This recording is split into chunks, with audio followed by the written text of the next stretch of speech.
전방이 아닌 정치 중심에 서고 싶은 내 남자의 유쾌상쾌 통쾌 정치 토크쇼 정치인싸 소개부터 하겠습니다. 네, 안녕하세요. 현근택입니다. 네, 안녕하세요. 김준우 변호사입니다. 네, 안녕하세요. 도봉구가 나온 스타 더나스 김재섭입니다. 네, 안녕하세요. 장성철입니다. 안녕하세요. 아나운서 이선영입니다. 광고 듣고 오겠습니다.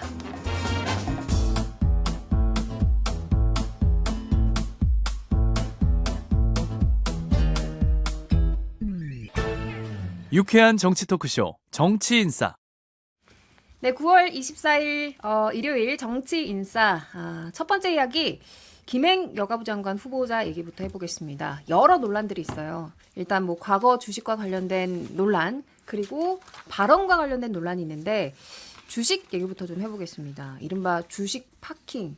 이거 주식을 어떻게 주차를 해놨다는 얘기인데 이게 한 두 갈래가 있는 것 같아요. 2013년 대변인 임명됐을 당시에 뭐 신우이에게 매각했다고 했는데 지금 보니까 또 이 부부가 보유하고 있는 요 주식 그리고 2019년에 양성평등진흥원장 재직 당시 소셜홀딩스 관련 논란 이렇게 두 개가 있는 것 같은데 김준호 변호사가 좀 설명해 주시겠어요? 그러니까 이제 백지 신탁 그러니까 청와대 대변인 당시에 직무 관련성이 인정돼서 비상장 주식이지만 이제 이 소셜 뉴스 소셜 그 회사의 그 이제 주식을 이제 백지 신탁을 하거나 타인에게 매각을 해야 되는데 예. 백지 신탁을 안 하고 이제 매각을 했는데 그게 나중에 경영권을 회수하면서 편법적으로 주식을 좀 파킹해 놓은 거 아니냐라고 하는 논란이 이제 핵심이었는데요. 다만 이제 금요일 날 또 언론에서 새롭게 보도된 부분이 있었는데 문제는 그 공 씨라고 하는 공동 창업자로부터 주식을 매수하는 과정에서 그에 대한 정산 대금을 회사 돈으로 주기로 했다는 거예요. 퇴직금이나 이런 명목으로 주기로 해서 그럼 이렇게 되면서 좀 이게 배임 논란이 이제 그 가중이 되었습니다. 문제는 이제 처음에 그 약정서가 나왔는데 이게 알고 보니까 이제 돈을 또 그 몇 억 정도를 이행을 안 했나 봐요. 그래서 이행을 안 한 부분에 대해서 공동 창업자였던 공 씨가 김행 후보자를 상대로 민사소송을 제기했고 그 소송에서 공 씨가 승소했다는 겁니다. 그렇게 되니까 그리고 이제 김행 후보자는 이에 대해서 항소하지 않았고요. 그러니까 이제 그 돈을 주지 않았고 그 돈이 기본적으로 주식 정산 대금이었다는 게 1심 판결에서 확인된 거거든요. 그러면 회사 돈으로 매각 대금을 조달한다? 이게 되면 또 형사적으로 배임 논란이 될 수 있기 때문에 현재 이와 관련돼서 단순히 청문회뿐만 아니라 물론 이제 시효 문제가 어떻게 확인을 정확한 시점을 해봐야겠습니다만 어쨌든 제가 볼 때는 이건 시효 안에 살아있을 것 같고 그래서 형사 문제까지 불거질 가능성이 높습니다. 현 변호사님 네, 조금 추가하면 사실은 저도 주식 파킹 문제보다 이 배임 문제가 더 크다고 보는데 예. 이제 어쨌든 그 13년에는 이제 주식을 다 맡겨놨다가 그래 본인이랑 남편이랑 뭐 딸 이름으로 그거를 실제로는 주식 파킹 문제 이거잖아요. 그러니까 결국은 신우이한테 남편 주식을 신우이한테 맡겨놨다가 다시 받아왔잖아요. 예. 그 다음에 본인의 주식은 공동창업자한테 전부 맡겠다 그랬는데 지금 보니까 그거 좀 일부가 이제 신우이한테 간 것도 있고. 근데 예. 그거는 이제 약간 편법이에요. 법 위반은 아니고. 그러니까 타인에게 매각해야 되는데 신우이한테 맡겨놨다 가져온 거 아니냐 문제인데 이제 가져올 때 이게 100% 지분을 가져오면서 그거를 뭐 부채 인수하고 매각 그 주식 인수 대금으로 한 8억 6천 정도를 아마 이제 뭐 부채도 갚아주고 주식 인수 대금으로 주기로 했나 봐요. 그럼 이거는 자기의 경영권을 가져오는 거잖아요. 자기 주식을 가져오니까. 그렇죠. 그러니까 자기 돈으로 사야 되거든요. 예. 근데 그걸 어떻게 약정서 두 번 어떻게 썼냐면 퇴직금 명목으로 두 번 나눠가지고 6억 6천, 1억 8천. 그러니까 8억 4천 정도는 퇴직금 명목으로 주고 그다음에 2천만 원 정도는 고문료 명목으로 주는데 회사 돈으로 준 거예요. 한마디로 그러면 자기가 그 회사를 그 부채를 인수하고 그걸 물어주고 그다음에 주식을 인수하면서 그 돈은 회사 돈으로 줬다는 거잖아요. 이걸 무조건 배임에 걸리게 돼 있어요. 그러니까 자신의 돈으로 이거를 그렇죠. 해야 되는데 회사 그렇죠. 돈으로 했으니까 배임이다. 그렇죠. 근데 이게 지금 이제 5억이 넘어가면 특경법이 적용되는데 이게 2019년 일이거든요. 예. 그러니까 시효는 무조건 남아 있고 그다음에 이게 우리 그 양형 기준에 의하더라도 이게 지배권을 강하게 한 거잖아요. 자기 소유를 강하게 한 거잖아요. 그러니까 기본이 원래 한 2년에서 5년 사이인데 가중하면 한 3년에서 6년 사이예요. 그러니까 이 처벌도 굉장히 무겁습니다. 위중하네요. 예, 생각보다. 위중한 거라서 제가 보기에는 이게 굉장히 큰 문제가 될 것 같아요. 그러니까 여기서 단순히 김행 후보자만 저는 문제라고 생각하지 않고요. 정치적인 문제에 있어서는 인사검증 누가 합니까? 법무부가 하잖아요. 한동훈 장관은 뭐 하는 거죠? 저는 이 부분이 단순히 김행 후보자뿐만 아니라 그 한동훈 체제 하에서 법무부에서 민정수석실 대신해서 인사검증 맡으려 했던 이 시스템에 중대한 하자와 공백이 있다라는 부분도 같이 지적돼야 마땅하다고 봅니다. 여기에 대해서 일단 김행 후보자는 뭐 주식 파킹 논란과 관련해서는 주식 수에 대해서 좀 착각한 부분이 있다 이렇게 이야기했고 나머지 의혹에 대해서는 자세한 설명을 한다기보다는 청문회에서 소상히 밝히겠다 정도의 입장인데요. 김재섭 위원장님은 어떻게 보셨어요? 사실 저 두 분의 말씀에 멋지게 반박하고 싶은데 그 랭커께서 말씀해 주신 대로 그 반대 자료가 안 나와 있어요. 그리고 현재 지금 제기된 의혹들을 살펴보면 뭐 일리가 있는 지적들이라고 생각하거든요. 실제로 그 정경심 교수가 그 여러 가지 죄목 중에서 공직자윤리법 위반이 있었고 정확하게 딱 이거랑 비슷해요. 그 코링코 주식을 본인 단골 미용사의 계좌로 차명 거래를 했던 것이 바로 공직자윤리법 위반으로 당시 이제 죄가 되었는데 이게 거의 유사한 형태거든요. 저는 그렇기 때문에 지금 김행 후보자 측에서 나온 여러 가지 해명들로는 앞선 두 분의 비판에 뭐 이렇다 하게 멋지게 반박할 게 없어 보입니다. 그래서 청문회가 지나야 사실관계를 알 수 있겠지만은 예, 문제의 소지는 분명히 있어 보입니다. 장성철 소장님. 김재섭 위원장 말에 맞는 것 같고 또 저보고 김행 위원장이 공개적으로 꼬리를 내리고 있어라라고 일을 해가지고 그래서 말씀 안 하고 계셨던 거예요. 참 말하기가 곤란하기도 하는데 이게 이거 같아요. 그러니까 처음에 김건희 여사와 좀 친분이 있었던 거 아니야? 라고 이제 문제 제기를 하니까 아니야. 김건희 여사랑 나랑은 전혀 친분 없었어. 딱 두 번 만났었어. 그러니까 여러 가지 사진들이 나왔잖아요. 위키트리 거기 운영을 하면서 김건희 여사와 여러 가지 행사에 같이 참여했잖아. 라고 하니까 아니 나는 이렇게 대변인 하면서 위키트리 나는 운영에 손 뗐어. 그리고 나는 상관이 없어. 이렇게 해명하다 보니까 이 주식 문제까지 나왔었거든요. 네. 그러니까 이런 것들이 하나 해명을 좀 잘못하니까 여러 가지를 좀 감추려고 하다 보니까 이렇게 좀 사건이 커진 것 같은데 저는 좀 문제 삼고 싶은 것은 뭐냐면 김행 이분도 중앙일보 뭐 기자는 아니었지만 중앙일보에서 여론조사 담당을 하면서 기자 같은 역할을 했는데 언론을 향해서 문제 제기하지 마, 의혹 제기하지 마, 이거 다 괴담이고 이거 다 내가 법적으로 문제 삼을 거야 이런 식으로 얘기를 하거든요. 근데 청문회에서 해명할 테니까 그때까지 언론은 아무 문제 제기하지 마.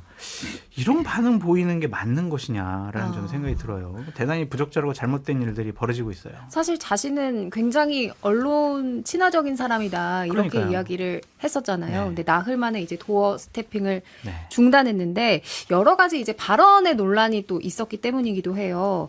이 이른바 이제 낙태 관련한 논란인데요. 요거는 이제 김행 후보자가 굉장히 강력하게 가짜 뉴스다. 많은 언론에서 가짜 뉴스를 양산하고 있다라고 했거든요. 다들 어떻게 보셨어요? 이거 전문으로 보신 분 계신가요? 그 저도 확인을 해봤는데 예. 처음에 굉장히 그 이야기가 나왔을 때 예를 들면 강간의 경우에도 필리핀처럼 나아야 된다 이제 이런 식으로 언론 보도가 나와서 그거는 저도 굉장히 많이 비판을 했습니다. 아주 무책임한 발언이라는 이야기를 한 바가 있는데 전문을 보니까 조금 뭐 내용 사실관계 좀 다르더라고요. 그러니까 취지 자체는 그런 거였어요. 어떠한 상황이어도 원치 않는 임신을 한 경우에도 만약에 그것을 여성이 낳았다면 그것에 대해서 우리 사회가 보장할 수 있는 제도를 만들어야 된다가 그 내용의 핵심이었더라고요. 이제 이런 부분들은 사실 왜곡된 부분들이 맞죠. 그리고 저도 그 생각이 있어요. 여성가족부 장관이고 아무리 여성가족부가 폐지 수순을 걷는다고 하더라도 저 정도로 그 낙태에 대해서 뭐 잘못된 인식을 가진 사람이 어떻게 후보자가 될 수 있느냐는 인식을 당시에도 했지만 그 풀텍스트를 보면 그 내용이 아니라는 거죠. 오히려 이런저런 상황 때문에 무조건 이거는 낙태를 해야 돼라고 하는 사회 분위기도 오히려 문제점이 있다라는 그 취지처럼 저는 들려가지고 그 부분은 확실히 가짜 뉴스에 가까운 것 같아요. 근데 정치인이라든지 아니면 공인이 문제가 되는 것은 문맥을 앞뒤 다 이렇게 살펴보고 그래 이게 오해가 있구나 이래서 그런 것이 아니라요. 문맥을 자르고 문제되는 발언, 단어, 문장 몇 개 이거 가지고 비판을 많이 받는 거거든요. 그러니까 쭉 살펴보면 그런 의도는 아니었지만 그냥 압축 추약해서 나온 여러 가지 얘기들을 살펴보면 상당히 문제가 많다라고 비판하지 않을 수가 없거든요. 그러니까 문맥을 살펴보라. 이것은 좀 자기 항변 성격이 강하긴 하지만 조심해야 돼요. 근데 문제 이제 있는 말 발언이죠. 때문에 지금 기존에 했던 언행 때문에 차라리 더 문제가 되는 건 제가 볼 때는 신원식 국방부 장관 후보자가 훨씬 더 문제가 많이 될 것 같고요. 원고에 없는데 왜 얘기하십니까? 네, 김행 후보자 같은 경우는 아까 말씀드린 배임죄에서 이미 저는 이거는 강행을 도저히 할 네. 수가 없다라고 보여지고 오히려 지금 가까운 변호사와 상의를 하셔야 될 때가 아닌가라는 생각이 좀 들거든요. 그러니까 저는 그렇게 내재적으로 살펴보면 그런 것 같아요. 100% 자기 회사고 그 회사 돈이나 자기 쌈짓돈이나 똑같이 본 거 아닌가. 그러니까 이른바 1인 회사라 그러거든요. 주식 100%가 자기 갖고 있으면. 근데 그렇다 하더라도 그러면 자기가 회사에서 본인이 배당을 받아서 그 돈으로 그 세금을 다 낸 다음에 생긴 세후 수익으로 다시 그 공동 창업자였던 공 씨한테 매각 대금을 정산했어야 맞는 건데 그러지 않았기 때문에 그 부분과 관련해서 이 1인 회사였기 때문에 가지는 약간의 글쎄요, 재량, 감경이라든가 이런 가능성은 좀 있을 수 있겠지만 저는 이거는 지금 고소고발 들어가면 바로 수사 착수될 거라고 생각합니다. 그러면은 잠깐 이야기를 저희가 그 언급에 대한 논란 이거 얘기하고 있다가 김준호 변호사가 지금 배임 관련된 형사적인 문제 얘기를 꺼내서 그런데요. 인사청문회를 거쳐도 임명될 것이다, 그냥 임명 강행될 것이다 이런 예측이 지배적인 가운데 만약에 그런 형사적인 문제가 수면 위로 떠올라서 고소고발이 들어가면 그때는 어떻게 되는 거예요? 저는 못할 거라고 보거든요. 이 관련해가지고 대통령께서 임명을 그대로, 못한다? 임명 강행을 못할 거다. 강행하지 그냥, 않을 것이다. 만약에 할 것 같은. 그것까지 하면 그러면 내년에 공천 받아도 김재섭 위원장 힘들어지죠. 총선의 악영향이 네. 있겠습니다. 근데 저는 이거를 수사하느냐 안 하느냐가 이제 검찰이 과연 공정하냐 안 하냐를 보는 리트머스 시험지가 될 거예요. 왜냐면 조국 장관 사례를 보세요. 그때는 후보자 되자마자 바로 언론에 나오고 수사하고 난리였잖아요. 수백 군데 압수수색하고. 근데 지금 압수수색한다는 얘기 안 들리잖아요. 지금 딱 보면 말씀하신 것처럼 그 인수한 그 공동 창업자 아니면 그 회사 바로 압수해야 돼요. 그다음에 돈 어떻게 나가는지 바로 봐야 되거든요. 안 하고 있거든요. 근데 국민들이 보죠.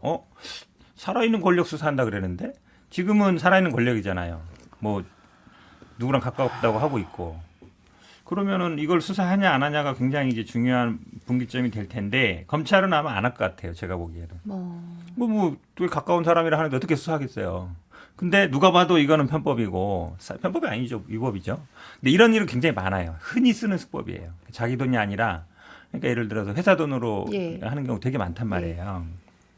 이걸 수사 안 한다? 그러면 이제 그 다음에는 공수처, 그러니까 장관 때도 한 게 아니니까 공수처 수사할 수 있는지도 좀 애매해요. 근데 검찰이 이걸 과연 수사할 수 있겠느냐. 여기에서 저는 아마 지금 현재 검찰이 한동훈 장관으로 보겠죠. 한동훈 장관이 과연 공정성이 있느냐 없느냐 딱 국민들이 판단할 것 같아요. 그럼 현 변호사님은 임명도 강행할 것이고 수사는 안 할 수사도 것 같아요. 없을 것이다.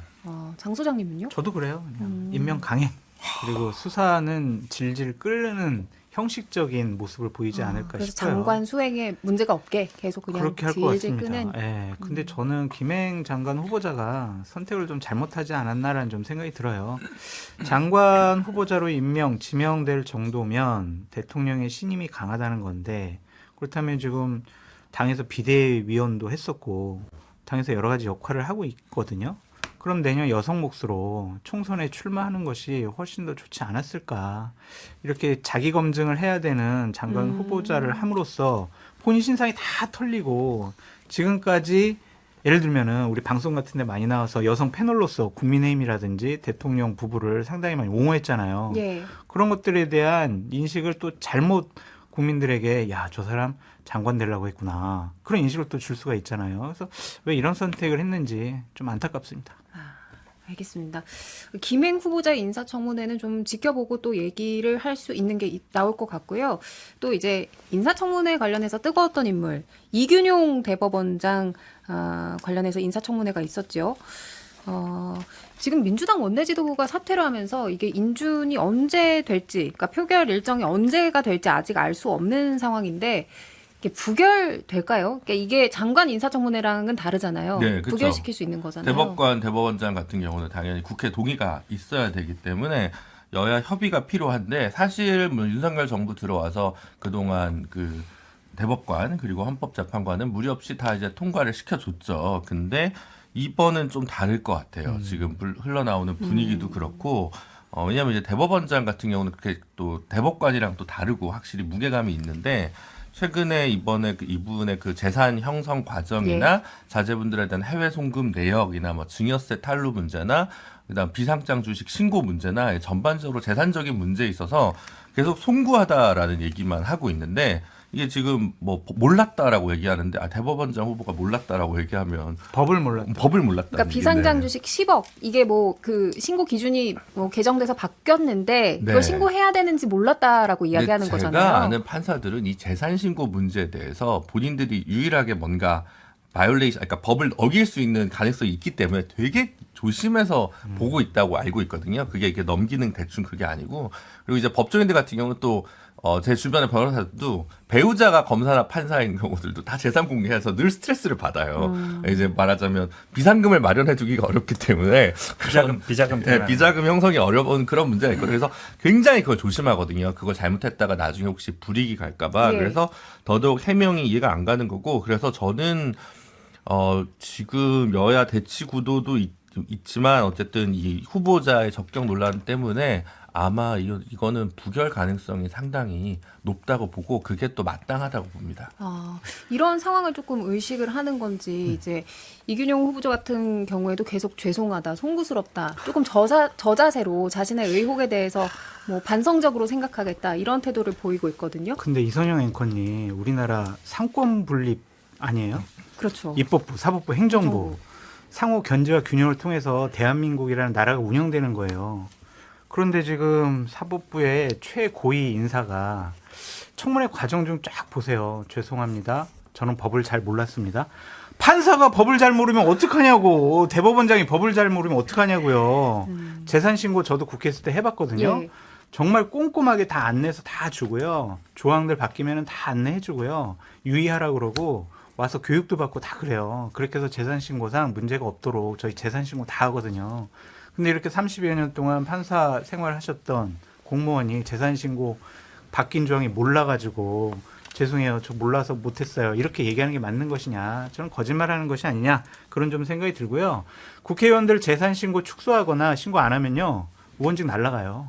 네. 그렇기 때문에 이건 되게 중대한 범죄 행위다라고 말씀을 드리고 가장 저는 눈여겨봤던 거는 청문회 기간 내내 이분이 그래도 대법원장으로서 좀 어떤 결기, 카리스마, 뭐 리더십 이런 것들을 좀 보여줬으면 좋았을 것 같은데 그 태도 보세요. 막 의원들이 지적을 하면 눈 깔고 뭐 죄 지은 듯이 막 안절부절하지 못하는 모습 보이더라고요.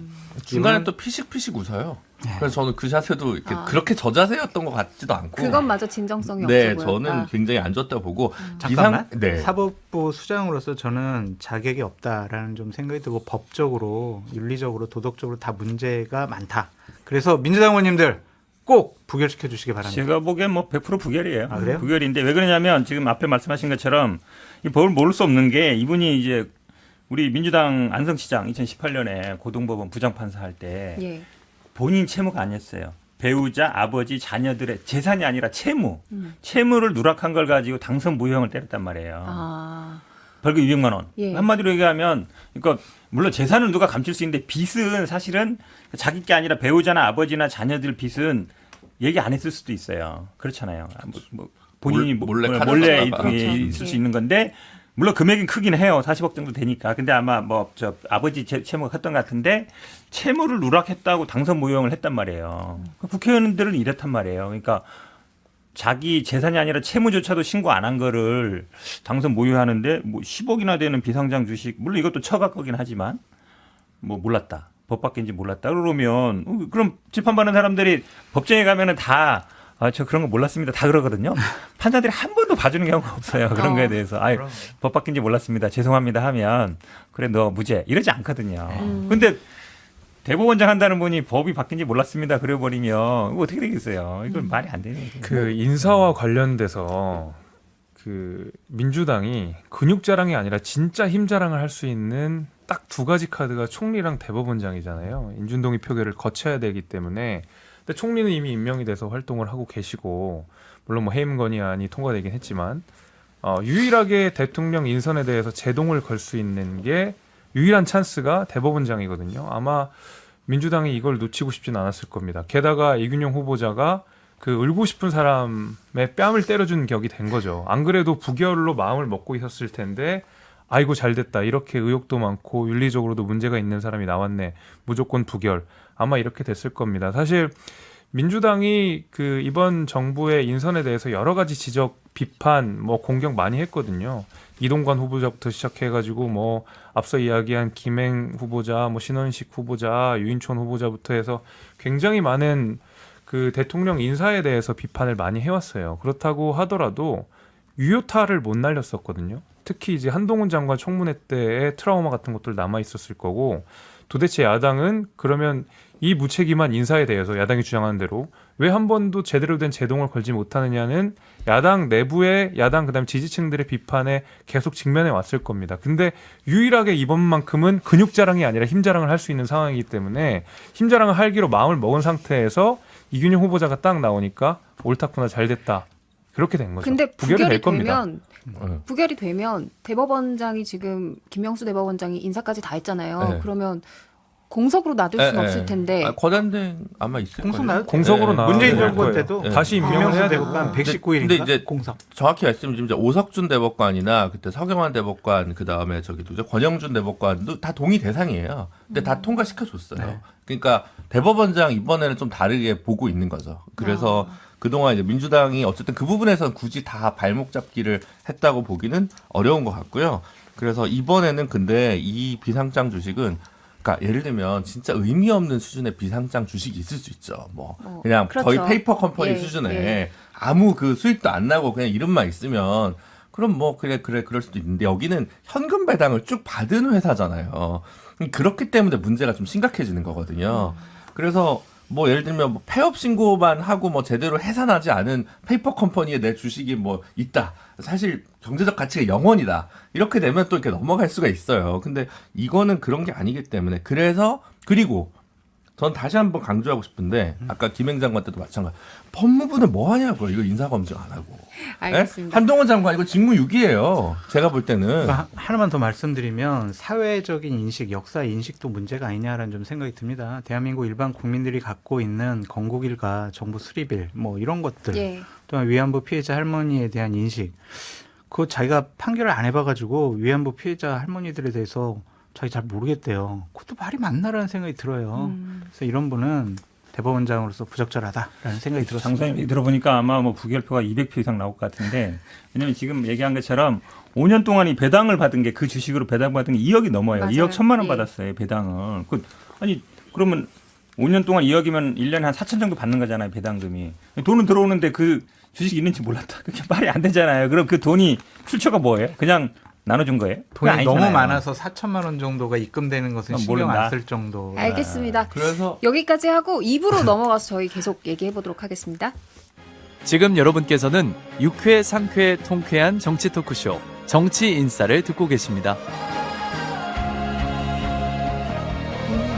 네, 정치인싸 일요일 방송 2부 시작하겠습니다. 시작하기 전에 아까 김준호 변호사가 뭐 하고 싶으신 말씀이 있었는데 네. 그러니까 광고 저는 때문에 이게 이제 야당이 이제 불필요하게 뭐 발목 잡기를 하는 게 아니라 이거는 충분히 근거가 있는 이제 비판이고 부결일 거라고 생각하거든요. 아마 대법원장 후보자가 부결된 게 그 저기 노태우 정부 때 정기승 후보자가 아마 부결된 사례가 한 번 있었을 거예요. 그래서 저는 이번에 그렇게 될 것 같고, 그럼 이 문제를 어떻게 풀어야 되냐라고 했을 때 일단은 뭐 예를 들면 현직 대법관 혹은 임기를 마친 근데 좀 젊어서 대법관하고 다시 대법원장을 할 수 있는 최근 전직 대법관들이 있거든요. 뭐 김재영 대법관이라든가 뭐 김소영 전 대법관이라든가 이런 분들을 임명을 하거나 아니면 이미 청문회를 한번 통과한 현직 대법관을 다시 임명을 하든가 예. 아니면 뭐 저는 뭐 이렇게 정치적인 문제를 떠나서 예를 들면 뭐 강일원 전 헌법재판관 같은 경우 당시에 여야 합의를 통해서 됐던 헌법재판관이고 퇴임했는데 물론 그분은 이제 로펌에 있어서 또 이제 수입 내역이 어떻게 될지는 좀 모르겠지만 그러니까 그런 분들 정도로 해서 이게 청문회가 좀 스무스하게 통과될 수 있는 후보자로 교체하는 것이 맞겠다 정무적으로. 그래서 저는 뭐 이게 합법부가 빨리 온전하게 제대로 돌아가고 수장이 빨리 세워지는 게 되게 중요하다고 생각하기 때문에 이걸 뭐 단순히 비난뿐만 아니라 좀 대안적인 부분도 같이 좀 제언을 드리고 싶습니다. 알겠습니다.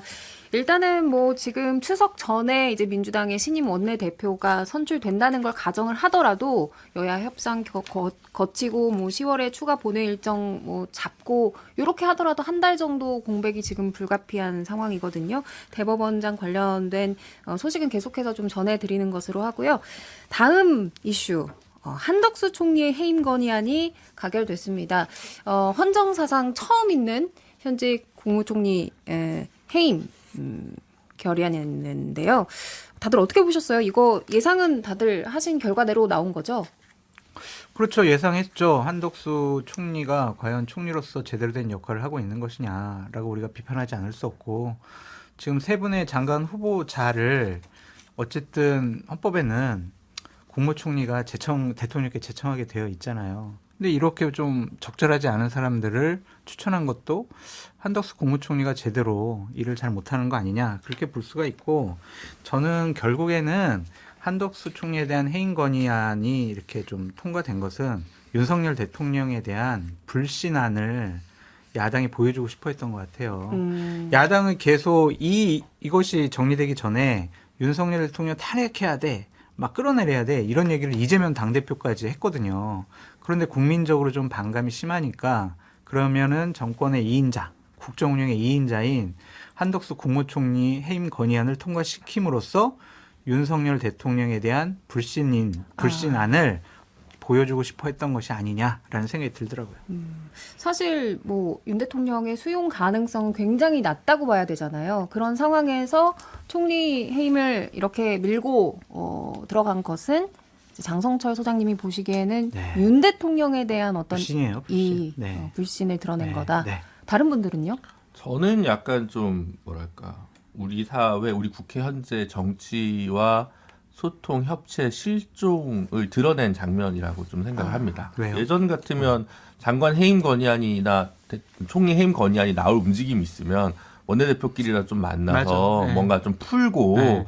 사태 굳이 이렇게까지 해야 되냐, 안 하고 뭔가 뭐 사태. 특검을 하나 받아들인다든가 뭔가 이렇게 물꼬를 트는 방식으로 쓰는 건데, 그냥 너희 안 들어줄 거 아니까 우린 그냥 다수에 의해서 이거라도 할래. 그냥 그거잖아요. 그러면 이제 그냥 모든 제도는 그냥 제도로만 그냥 있고 아무 대화는 불필요하고 그냥 그렇게 돼버려서, 이게 약간 지금 우리 국회 상황을 여실히 드러낸 부분이어서 그냥 뭐 이거를 윤석열 정부가 뭐 엄중히 받아들여야 된다, 꼭 그 문제가 아니라 지금 조금 저는 이 부분에서는 비극적인 부분이라고 좀 생각하는 게 있습니다. 네. 뭐 한덕수 총리가 잘했다는 문제를 떠나서요. 네. 근데 예상을 뒤엎고 이 윤 대통령이 제가 할 가능성은 전혀 없는 거예요. 없어 보입니다. 0%. 0입니다. 네. 그러니까 예를 들면 정말 야당이 날카롭게 포인트를 딱 잡아가지고 뭐 하다못해 탄핵 소추를 한다 그러면 뭔가 그에 대해서 좀 대응을 할 텐데, 그러니까 해임 건의안을 통과시켰다는 거는 사실 뭐 구속력도 없는 것이고 그냥 전반적으로 당신들이 싫어요, 이런 메시지인 거거든요. 그러니까 야당 입장에서 계속 무기력하게 무능력하게 말하자면 여당에게 끌려다니다 보니까 이 민주당 내에서도 내부 결속할 무언가가 필요했었던 것 같아요. 그게 또 이재명 대표에 대한 체포동의안 요거랑 맞물려 가지고 그 야당 내 분열이 가속화되는 상황 속에서 그래도 우리가 단일 대우를 이룬다, 적어도 윤 정부에는 맞서 싸워야 된다는 알리바이가 필요했던 것 같고요. 그런 의미에서 사실 뭐 솜방망이 같은 공격이었지만 해임 건의안을 통과시킴으로써 그래도 우리는 단일 대우다라는 알리바이를 유권자들한테, 지지층들한테는 만들고 싶어 했던 것 같아요. 제가 보기에는요, 국회에서 해임 건의안이 통과가 됐잖아요. 윤석열 대통령 뭐야 지금 한덕수 국무총리 민주당이 싫어해? 민주당은 잘 싸웠구만, 5년 동안 국무총리 계속해, 이럴 가능성도 있지 않을까. 오히려 더. 네. 오히려 더 이제 신임을 주지 아니, 않을까. 한덕수 총리도 좀 쉬시고 싶을 텐데. 아, 그래요? 또 5년 로펌 동안 어떻게 해요? 로펌 가서 돈 벌어야 또. 아니 뭐 그건 아니지만 어쨌든 조금 뭐 그래도 계속 가긴 하겠습니까? 근데 이제 한덕수 총리가 본의 아니게 조금 더 이 해임 건의안 때문에 재직 기간이 좀 더 길어지는 효과는 있겠죠.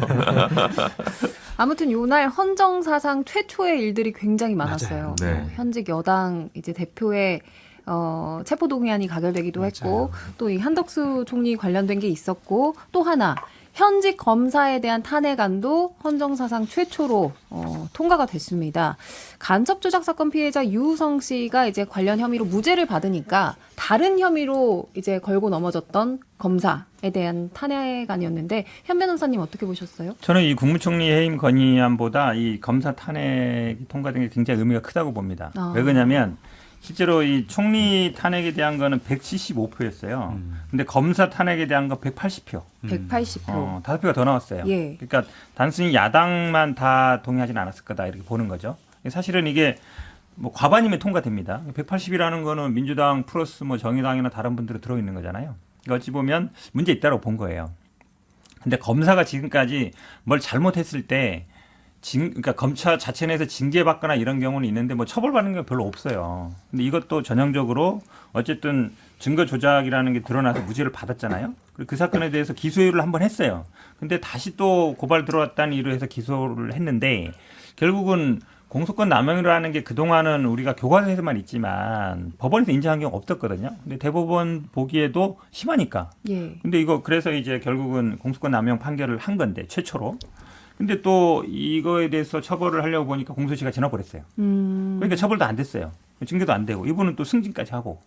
그러니까 이제 문제가 심각한 거죠. 처음에는 이게 그 우리 라임 사태에서 왜 뭐 나누기 3이냐 5냐 해가지고 93만 원으로 해가지고 100만 원 밑으로 끊어가지고 이 사람들 무죄 받았잖아요. 이제 그분들까지 같이 넣으려고 그랬어요. 거기 3명이랑 이분랑 4명 하려고 그랬는데 근데 그분들은 뭐 현재 어쨌든 무죄를 받았으니까.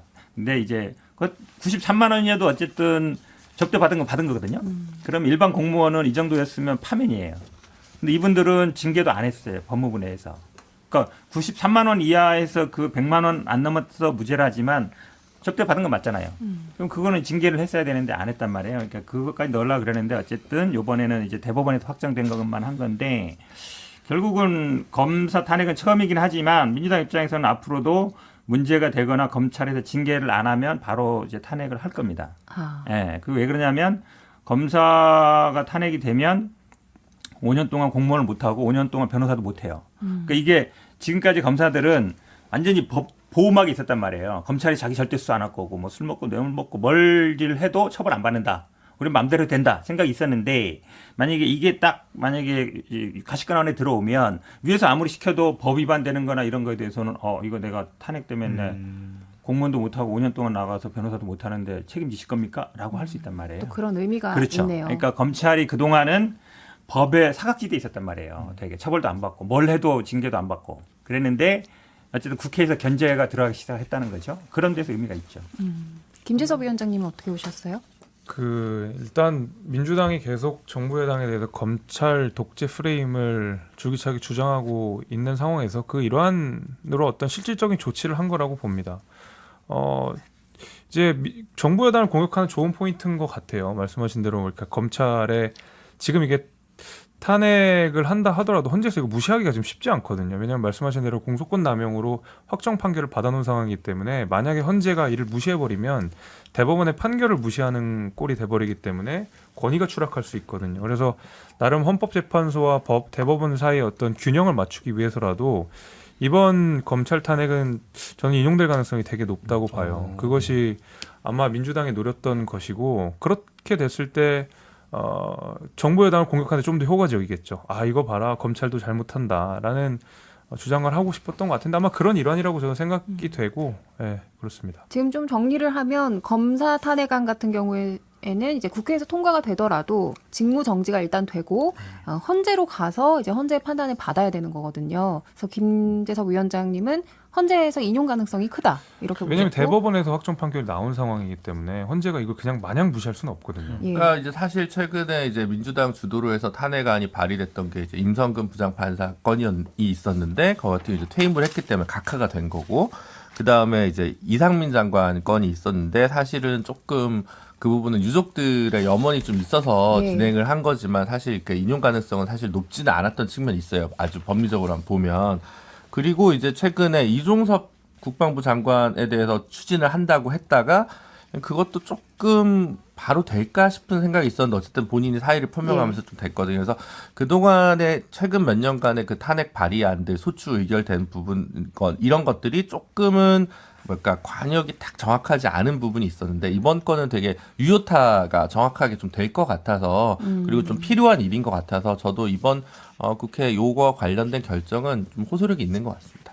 장성철 소장님은 저는 말씀이 뭐 있을까요? 이런 말씀하신 거에 대해 대부분 다 동의를 하고요. 좀 아쉬운 거는 이렇게 좀 문제가 많은 검사들에 대해서 미리 선제적으로 좀 조치를 하지 않았으면 좋지 않았을까라는 좀 생각이 들어요. 한동훈 법무장관이나 뭐 검찰총장 이분들 충분히 어떠한 징계라든지 조치 취할 수 있었는데 오히려 더 뭐 좋은 자리에 승진시켜가지고 임명해주고 이런 모습이 맞는 것이냐. 자기 정화 기능이 없는 검찰은 국민들로부터 비판받을 수밖에 없다.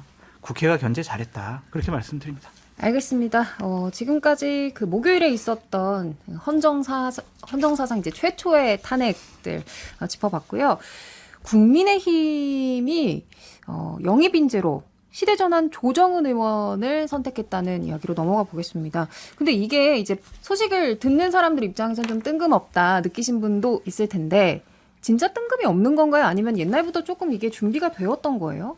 더 우울한 거는 준비가 됐던 것처럼 보였다는 거죠. 에?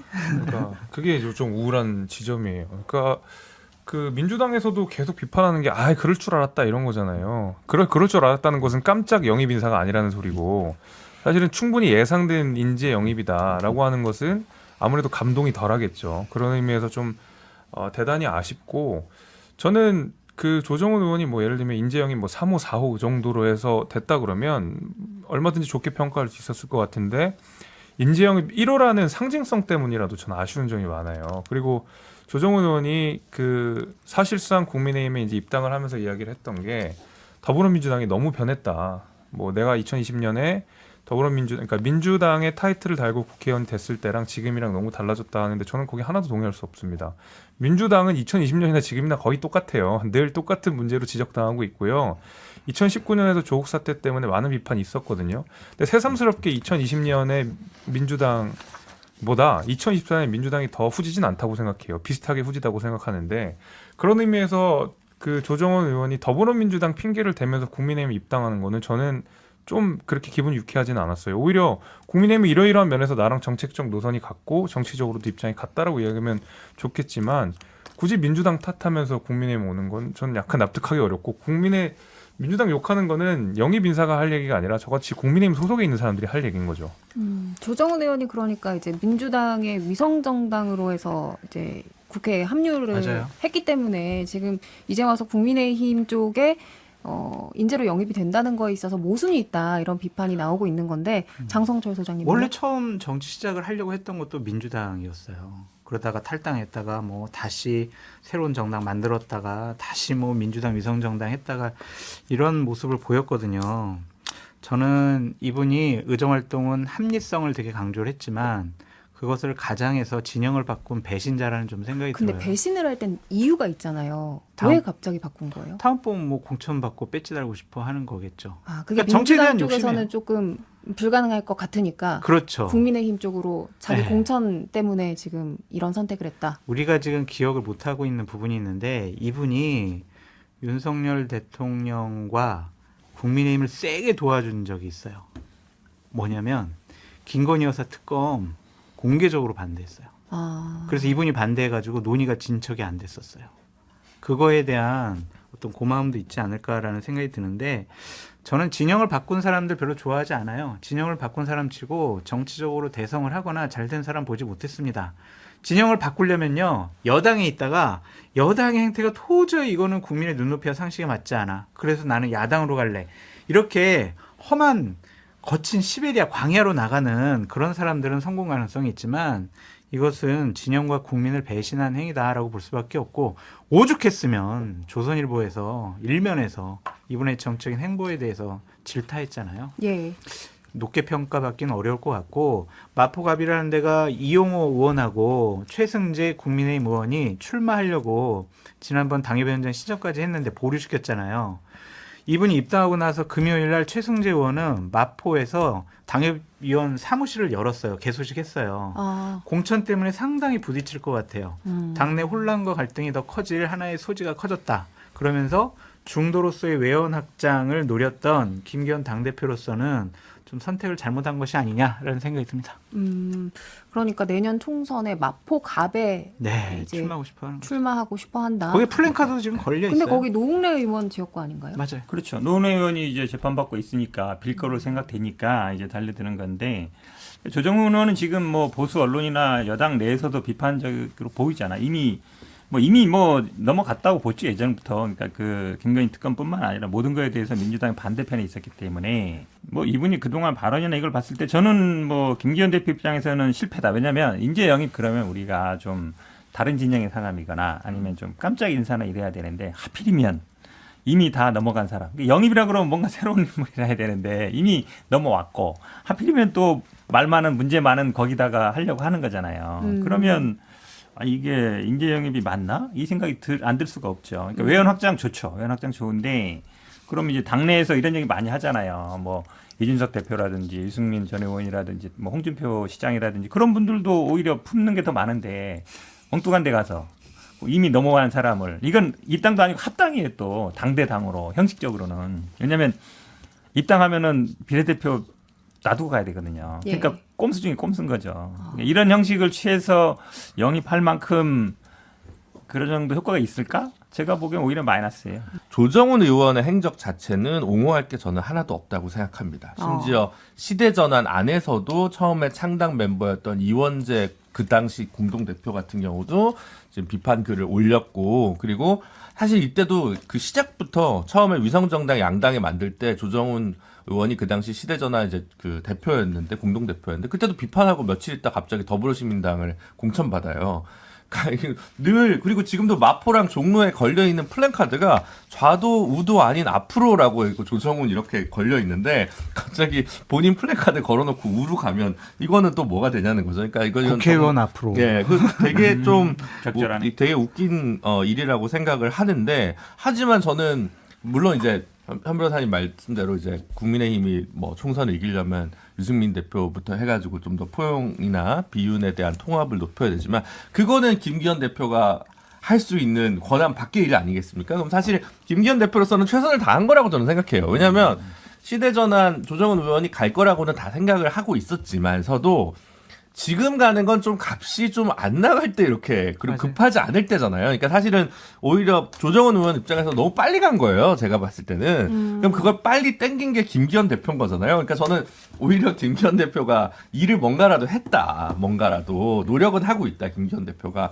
근데 보수에서도 다 반응이 차가우니까 김기현 대표가 참 외롭겠다라는 생각이 들긴 합니다. 김준우 변호사님이 아주 정확한 지적을 해주셨다라고 볼 수밖에 없고 우리가 지금 언급은 하지 않았지만 저는 이번에 5명이 영입됐잖아요. 예. 조광한 남양주 전 시장이랑 네. 그러니까 저는 문제 삼고 다른 싶은 민주당 분이 인사들도 지금 포함이 된 있는데 거잖아요. 저는 문제 삼고 싶은 분은 김영민 씨예요.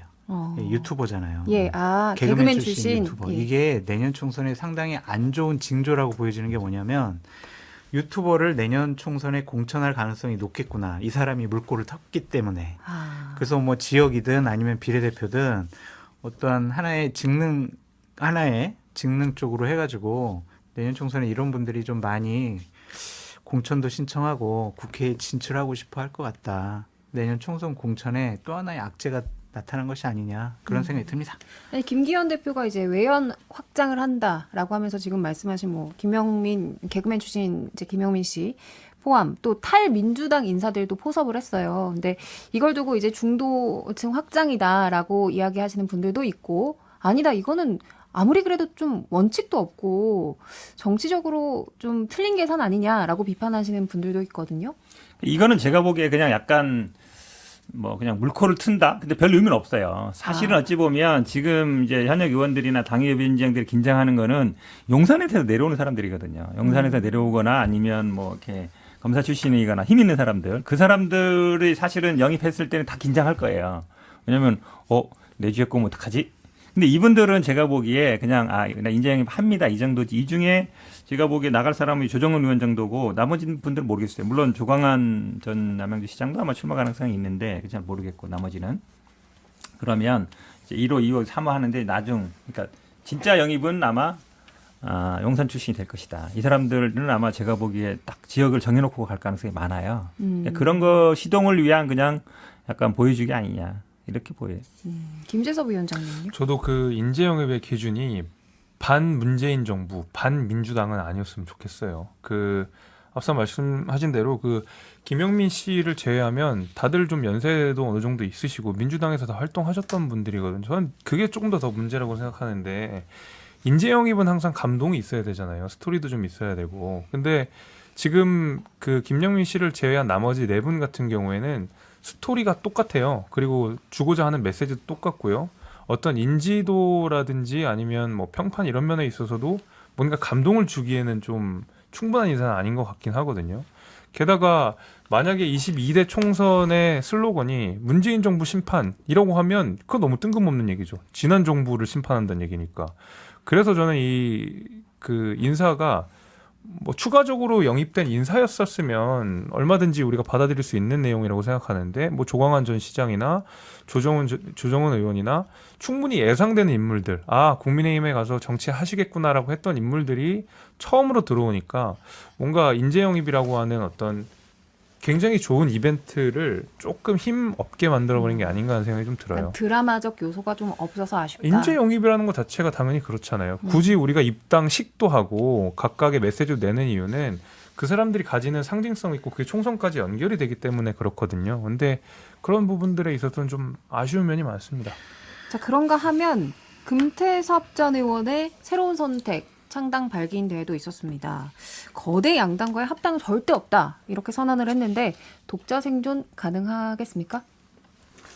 저는 뭐 합당 문제가 아니라 당을 제대로 만들 수 있을까 싶어요. 왜냐하면 금태섭 전 의원도 보면 뭐 검사 출신이기도 하고 또 어쩌면 금수저예요, 되게 집안도 그렇고. 그럼 뭔가 막 거칠게 치고 나가면서 본인이 다 당을 만들고 막 이래야 되는데 당 만들기 쉽지 않거든요. 이분도 잘 만들어진 데 가서 그냥 한 자리 했던 분이지. 그러니까 제가 보기에는 실제로 돌파하기 쉽지 않다. 만약에 이번에 뭐 강서구청 같은 데라도 본인이라도 나가든가 옛날 지역구니까 안 하잖아요. 사실은 본인이라도 나가서 뭐 어쨌든 사람들 모으고 이렇게 해야 정당이 만들어지는 것이지 그냥 뭐 가만히 있으면 만들어지는 게 아니잖아요. 그래서 제가 보기에는 당을 겨우 만들까 말까 수준일 거다. 제가 보기에 후보 몇 명 구하지 못할 거라고 봐요. 저는 성공하지 못할 것 같아요. 독자 생존 불가능합니다. 그래서 국민의힘으로 합당하기 위한 징검다리로 이러한 새로운 선택이라는 당을 만든 것이 아닌가라는 의심을 하지 않을 수밖에 없고 독자 생존을 하려고 한다면 또 본인은 거대 야당으로 들어가지 않겠다고 하잖아요. 그러면 거대 양당으로 들어가지 않겠다고 했고 그렇다면 창당을 하는 이유가 내년도에 나 배지 달고 싶어. 나 국회의원 될 거야. 나 그래서 여의도 입성할 거야. 이건데 네. 본인 혼자 힘으로 안 되잖아요. 그럼 결국에는 국민의힘에 입당하든지 아니면은 이준석, 유승민, 이현주 뭐 이런 분들과 새로운 제3신당을 만들려는 모습을 보이지 않을까 싶은데 글쎄 잘 모르겠습니다. 쉽지 않을 할지. 거다. 네. 그렇죠. 지금 그러니까 어쨌든 무당층 비율이 굉장히 높아지고 있으니까 거기가 지금 노다지처럼 보이는 측면이 있는데 문제는 이제 거기를 뚫을 수 있는 구체적인 인물 경쟁력이 있는 스타 혹은 영입 인사들이 좀 있어야 되는데 금태섭 이후에 좀 이름 있는 인사들이 별로 이제 영입되지 않다 보니까 힘이 안 붙는 것 같다라는 생각이 들거든요. 말씀하신 대로 장성철 소장님 말씀하신 대로 금태섭 전 의원이 여기서 다시 국민의힘의 중간에 흡수되거나 이런 방식이 될 수도 있지 않냐라고 하는 보는 관측들이 있기는. 근데 그거는 제가 봤을 때는 뭐 옵션으로 열어둘 수는 있지만 그건 예정된 길이라고 생각되진 않아요. 근데 이게 힘이 안 붙다 보고 여론에서 별로 더 받쳐주지 않으니까 저기 가볼까라고 생각했던 사람들도 다 멈춰 있는 것 같거든요. 그러다 보니까 오히려 이제 예정된 길은 아니지만 오히려 그쪽으로 빨려 들어갈 수 있다. 그러니까 국민의힘 쪽으로 가는 걸로. 국민의힘 입장에서도 예를 들면 김기현 체제로 계속 선거를 못할 것 같아.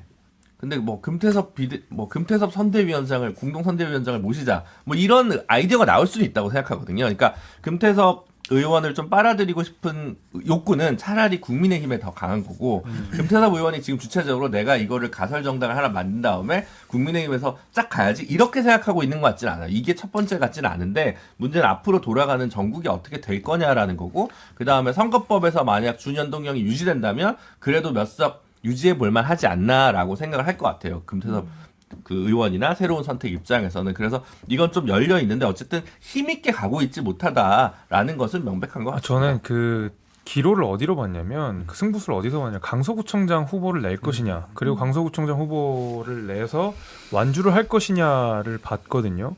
만약에 새로운 선택이 정말 훌륭한 인재를 영입해서 그 훌륭한 후보를 냈다 그러면 아마 거기에 탄력 받았을 거예요. 근데 결국에는 금태섭 의원은 그 후보 내기를 포기하고 그냥 창당 준비 작업에 매진을 하겠다라고 입장을 밝혔던 거거든요.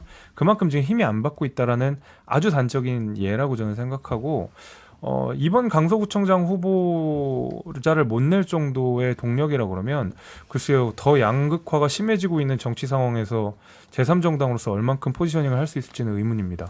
알겠습니다. 이렇게 전망한 가운데 금태섭 전 의원은 내년 총선 목표가 30석이라고 했군요. 와우. 지켜보도록 하겠습니다. 광고 듣고 오시죠.